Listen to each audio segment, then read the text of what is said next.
Terry just said, hashtag Pastor Allen, saw one of my videos or heard it from a friend.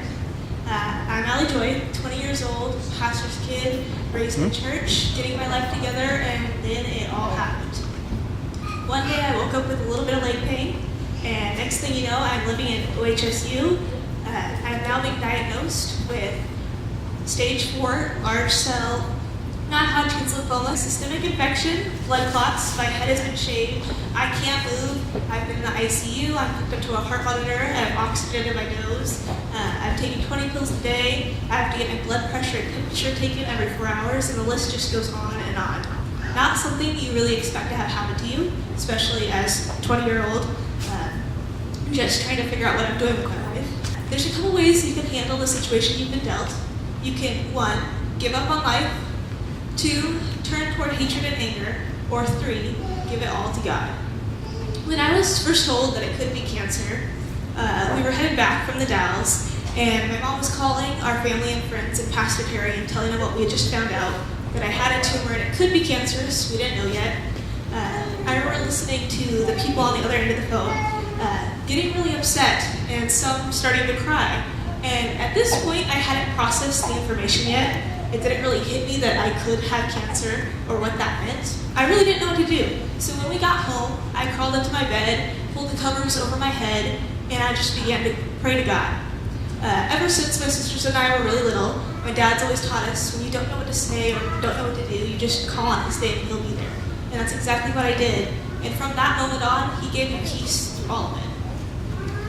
When I think about this whole journey, my family and I went on, the song Forever Rain comes to mind.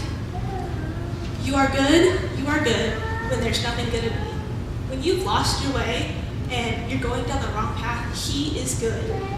When there are times when we know it's right, but we decide to do our own thing, he is still good. He will still accept you and I. You are love on display for all to see.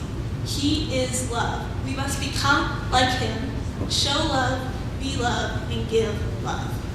You are light when the darkness closes in. No matter what we're going through, no matter the darkness, he is still our light. We need to share this light with others. As we walk with God, let there be evidence of this light. We met a lot of new people along the way from the hospitals and the cancer centers, from doctors, nurses, and fellow patients. And my family and I took it upon us to make it our job to share that light with them. Share that light that God has given us. You are hope, you have covered all my sin. When we're on the brink of defeat, he is our hope. I had cancer, but through it all, he was my hope for a better tomorrow. There were some times where I was ready to give up this fight. I was done, I didn't think I could do it anymore, but he was my hope and he got me through it all. You are peace when my fear is crippling. In hard times, he will give us peace when we call on his name.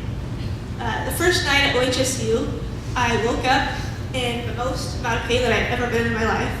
Mind you, I've torn my ACL, I've broken bones, concussion, kidney stones, I've done a lot of things. But I woke up shaking and crying, and my back was arched, and I asked my sister Amy if she could come and stand next to the bed with me and sing one of my favorite songs. Some of you know it, by the Gaithers. It just goes, Jesus, Jesus, oh Jesus, there's something about that name. And as we were singing this song, you could just feel God's presence fill the entire room. There was so much peace and comfort. I began to relax. The tears stopped rolling down my cheeks. I stopped shaking, and I was able to fall back asleep because I called on his name, and he gave me that peace. You are true, even in my wandering. When we decide to take our own way, he is still the truth. Sometimes we blind ourselves to the truth, but he is the real truth. In certain situations that we go through in our mind all the different reasons why we've reached a spot. At one point, I thought about blaming God. I thought about saying, it's all his fault, he gave me cancer, he did this to me. But then I realized that my thoughts are not the truth, he is. You are joy, you're the reason that I sing. No matter the circumstance, he is our joy. He gives us the joy and the reason that we sing.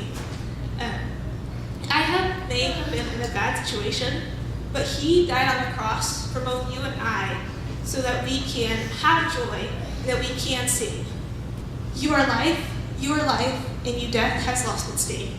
He gives us everlasting life if we choose to take it. We no longer have to fear death. Before I was actually diagnosed, my mom was going through all the different possibilities of what could happen, the different outcomes. And she looked at me and she said, what if the doctor looks at you and tells you you're going to die from this? And for me, the answer was real simple. I just looked at her and I said, if I die, I get to meet God before you. I get to go to heaven and get my crown. I have no fear of death because my God has given me everlasting life. After 23 days of living in the hospital and spending Christmas Eve and Christmas morning there, everything started to settle once we got home. And we were getting used to the new schedule, which was labs every Tuesday and Thursday, chemo every Wednesday, Thursday, Friday, wait 21 days, shots every Thursday, Friday, Saturday, Sunday, wait 21 days. I had to get my pink cleaned out every Thursday. I had to see the doctor on Wednesday every 21 days. And that was just what we had to go out of the house to do. At home, I had to take pills every morning, a lot of them. And then during chemo, I had to take extra pills. And then there was extra pills just in case I got nauseous or anxiety. And I had to wear a mask everywhere that I went. I had a Kleenex box and nose clip sitting next to my bed in case of nosebleeds. And there's just so many new things happening. And as I think back on all these crazy schedules and routines, I think of the power of prayer. Prayer does amazing things. I'm sure each and every one of you know this. You've experienced it in your own lives, from little things to big things. But I think we forget how much God can do for us if we just pray to Him.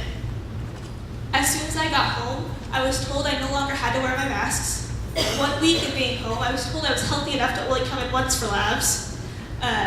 Through all of my chemo, not once did I get sick. I have yet to miss a church service because of cancer. And that is just because of the prayer from all of you, my family and friends. God can do amazing things if we pray to Him. 1 Corinthians 16, 13 through 14 says, be on guard, stand firm in your faith, be courageous, be strong, do everything in love. These verses fit my entire battle of cancer, but it also fits our everyday lives. Be on guard, stand firm in your faith, be courageous, be strong, do everything in love. When I think of courage and strength, I think back on how not until 5 years ago did I speak in front of people. You could talk to me, and I'd be standing behind my parents and behind my sisters, so you could ask me a question, and I would look at you blankly and wait for someone else to answer.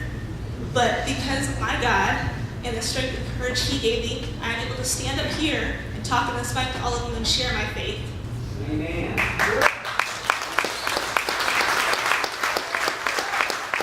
Sometimes God gives us things we really don't understand. We begin to question why He would do that.